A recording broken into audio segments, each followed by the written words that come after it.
जो हमारी पत्नी है, डॉक्टर है, अपना डॉक्टरी छोड़कर आज हमारी पत्नी को हमने बुलाया है, इसीलिए पहली बार आपसे परिचय कराने के लिए। ये इसलिए नहीं करा रहे हैं कि हमारी पत्नी है, ये परिचय इसलिए करा रहे हैं। आपका योगदान सिर्फ खुद का योगदान नहीं है। हमको पुरुष साथी बताते हैं कि भैया हम लोग 100 हैं, महिला 10 है, उसको काहे इतना दे रहे हैं।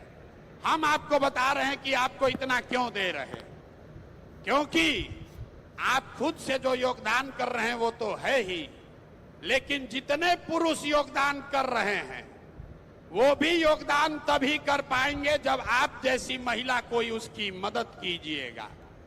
आप हमारा दशा देखिए, हम 2 बरस से अपना घर परिवार छोड़कर पैदल चल रहे हैं। लोग गांव-गांव में कहता है, ए भाई आदमी घर परिवार छोड़कर पैदल चल रहा है, लेकिन हम ये काम इसलिए कर पा रहे हैं कि आपकी जैसी कोई एक महिला जो हमारी पत्नी है, डॉक्टर है, अपना डॉक्टरी छोड़कर घर परिवार का जिम्मा उठाए है कि जाओ भाई तुमको जो करना है बिहार में करो, लेकिन हम घर परिवार का जिम्मा उठाते हैं। हमारी पत्नी होंगी, यहां खड़े हो जाइए, इनका नाम है डॉक्टर जानवी। अरे आपको नहीं खड़ा होना, बैठ जाइए, आप काहे खड़े हो रहे हैं, उन्हीं को खड़ा होने दीजिए।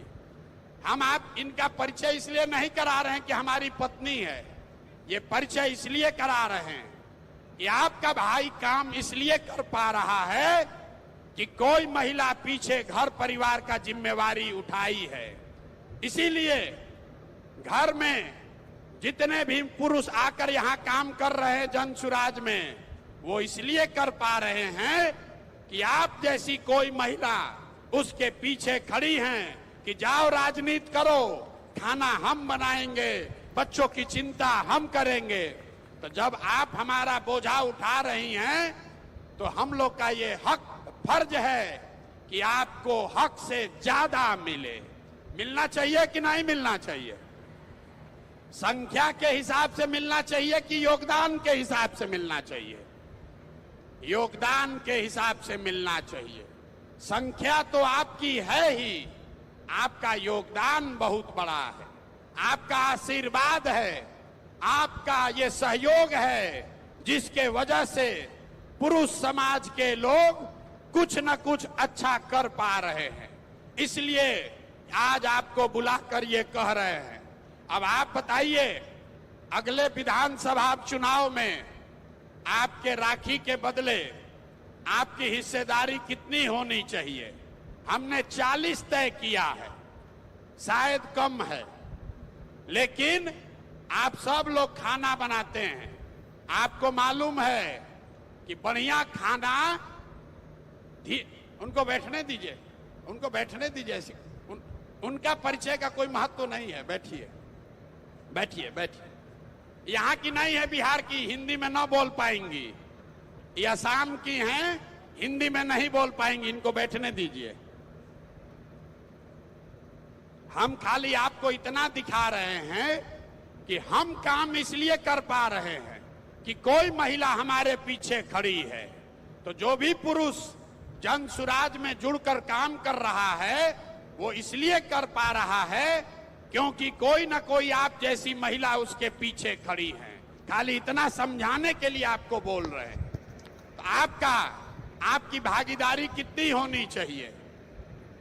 हमने तय किया है कि 10 वर्ष का आपसे जो हम वादा कर रहे हैं, तो अगले साल 40 लोग को विधानसभा में भेजने का जिम्मा ले रहे हैं। ये काफी है कि कम है? ना, सबको बोलना है 40 होना चाहिए कि इससे ज्यादा होना चाहिए? ज्यादा होना चाहिए। आपके भाई का कंधा भी इतना मजबूत नहीं है, उतने बोझा ला दिए जो उठा सके।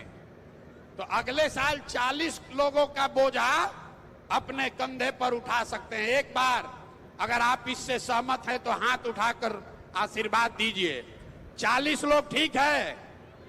40 लोगों को चुनाव लड़ाया जाए, ठीक है? जोर से बोलिए, ठीक है? अरे आप संतुष्ट हैं 40 लोग से? देखिए, आपको पहले बोले हैं, आप नेता से नहीं बतिया रहे हैं, अपने भाई से बतिया रहे हैं, तो इतना बोझा मत बांधिए। राखी में आपको भाई अगर 100 रुपया देता है, अगर कम कमाने वाला है तो आप कहती है ना पैसा रखो, ये तुमको जरूरत पड़ेगा, हमको 10 रुपया सगुन के तौर पर दे के निपटा दो। तो हम अभी 40 से सगुन करना चाहते हैं और अगले चुनाव में इसको 70-80 तक पहुंचाया जाएगा। अब आप सोचकर बताइए, आपके भाई के कंधे पर कितना बोझा होना चाहिए, 40 की ज्यादा? दिल बड़ा करके बताइए, बहन बन के बताइए, 40 ठीक है? 40 ठीक है कि नहीं है? ये देखिए, ये जितना हमारे समाज की बहन है वो लोग सही ठीक कह रहा है, नहीं 40 ठीक है। आज जितना पढ़ा लिखा होशियार लोग है, कह रहा ना भैया और बढ़ाइए।